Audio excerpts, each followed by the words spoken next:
Thank you, candidates. All right. Ladies and gentlemen, let's talk jobs and business a little bit here.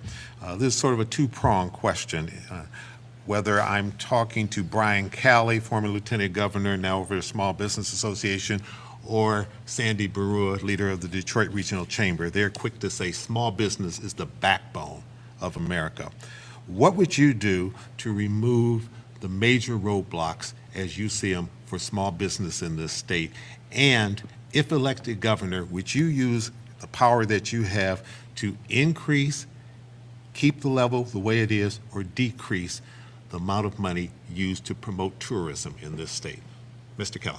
Tourism is extremely important. Our natural resources are incredible here in the state of Michigan and need to be fully utilized, not only from the DNR side to manage things better and create an environment where people will want to come to the state of Michigan for hunting, for coming and visiting our Great Lakes, absolutely promote more tourism.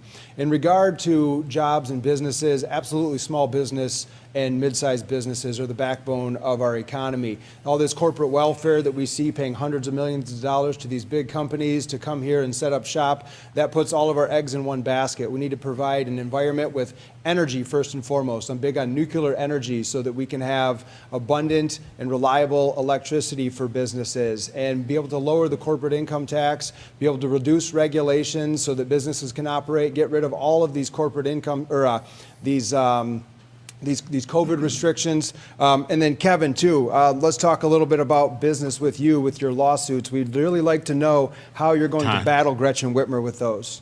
All right, you may want to be able to have that in your rebuttal. Mr. Rink? Mr. Soldano? Yep, this is Donald. I'm sorry. I apologize. All right, you'll know my name by the end of it, that's for sure. I know. Look, number one, I call it the trifecta. We're competing with the Governor DeSantis of Florida, the Abbotts of Texas, Tennessee, which has taken 11,000 of our jobs with Kentucky and Tennessee. But if you look to those three states, Florida has tourism. Holy cow, can Michigan lead the way with tourism? What better state to come here year-round so we can compete with Florida with tourism? Texas has big oil, right? We have the largest storage capacity for natural gas. We need to start investing into long-term energy-dense solutions. And if we have the investment into natural gas and nuclear here in the future, then we're competing with the Texases of the world. In Tennessee, business-friendly, right? They have low regulations. So we need to cut regulations in the state of Michigan. Also, we have to make sure that no governor can ever weaponize the health department, because who in their right mind would want to come back in the next cold and flu season to open up a business? I have 30 more seconds. It went over. Okay? We have to cut regulations, we have to cut corporate taxes, and we have to invest in a long-term energy-dense solutions, but we have to make sure that no governor can ever do this again, because 3,000 restaurants have shut down permanently because of the draconian, unconstitutional lockdowns of this governor. And as governor, I will make sure I do everything I just told everyone that I was going to do. All right. All right, Mr. Rinke? Our business environment, we need to recognize that our business environment is not conducive for people to come to Michigan currently. And it's a byproduct of taxes, it's a byproduct of regulations, it's a byproduct of our educational system failing our kids to provide workers, it's a byproduct of people trying to defund the police and not having safe neighborhoods for businesses and families to move to. I take an approach of creating an environment for everyone to be successful, and that's why I propose eliminating the personal income tax. 9 states didn't have it. If Michigan doesn't have it, what would that do for Michigan? All 9 of those states grew during COVID economically and in population, while Michigan lost 16,000 people. If we create the proper environment for people to come to our state with the beautiful opportunities that we have for sports, we will grow businesses and identify future businesses that will benefit our state. All right, very good. Ms. Dixon. Well, I've already proposed a 40% reduction in our regulation by 2024. We have a very overregulated state. It's very hard to do business with. In fact, the bureaucracy of our state is actually going after our small businesses right now. And no matter where I go, I'm told this is a gotcha state. We're sick of being here. And it's true. We need to be a got your back state instead of a gotcha state. Our small businesses have expanded outside of the state of Michigan. And the reason they tell me is that the other states, they want to be in the race with them. These people aren't making money unless they're producing, and they're not producing unless they can start up quickly. It's hard to start a business here in Michigan. It's hard to break ground. It's hard to get permits. It's hard to open up. In other states, it's easier. They want us to be in the race with them, and a Tudor-Dixon administration will be in the race with our small businesses, helping them to thrive. Mr. Reba.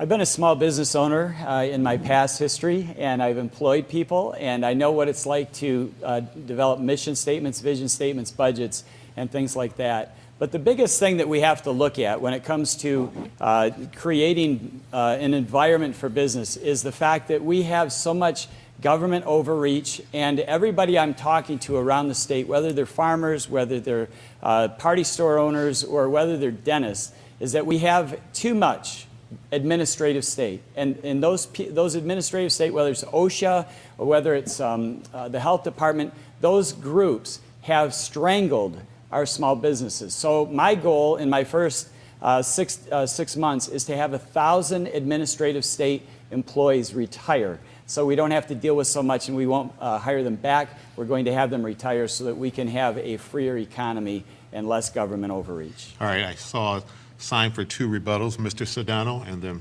Ms. Dixon. Mrs. Dixon, you said that you wanted a 40% reduction in regulations, and bureaucracy was going after our small businesses. So my question to you then is this.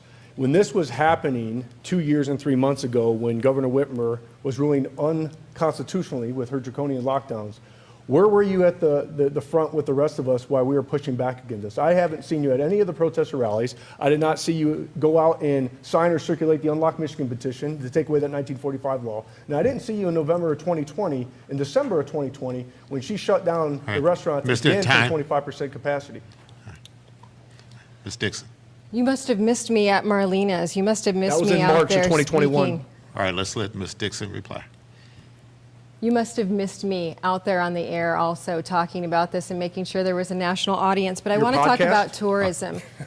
I want to talk about tourism because you mentioned tourism, and Yes, I I think did. that this is so important because if we look at the no income tax and the low income tax states, they have their guests pay for their people not to have an income tax. So we would like to invite guests to Michigan and make sure that money is going back into the pockets of Michiganders. But we have to invest in tourism, and we have to make sure that people Time. are looking at the state of Michigan as a place to vacation. All right, very good. See a rebuttal from Mr. Rinke. Yeah. The quickest way to generate businesses in the state is to identify opportunities and to create an environment for those people to come here. It's tax, it's regulatory, and income taxes are prohibitive. You cannot argue the fact that states with no income tax were more successful, and that's an element. We would be the only state in the Midwest, and that would be very, very appealing for people to come to Michigan. All right, thank you very much. Doug? I got one too. Yeah, go ahead. All right, Go ahead, ahead. yeah. So Kevin, you never addressed the fact, we definitely want to know with the 2 lawsuits that you have for the companies in the early 90s that you were running with racial slurs that were used and sexual harassment, and you settled those cases versus fighting those cases to clear your name. Oh, So Whitmer is going to be using those against you. We'd really like to know how you're going to address that. And Tudor, the reason that you weren't there is because you weren't there to fight when the fight was happening. You're stepping in the ring. You too as well, Kevin. We need a fighter for Michigan's next governor. Time. Mr. Rinke, I see Let's address the lawsuits. your rebuttal. I fought the lawsuits because they weren't true. They didn't define me then, and they don't define who I am now. I've had hundreds of thousands of employees that have been very, very happy. But the settlement, the people who sued me got nothing. They had to sign the $5,000 stipend after suing me for 3 years over to their attorney, and they're the ones that asked to settle, and they're the ones that walked away. That's the truth, Ryan, and that's how I'm going to fight Gretchen Whitmer with it, Time. because it's a dead deal. Time. Ms. Dixon, did I see a rebuttal from you? No. No, okay, just want to make sure.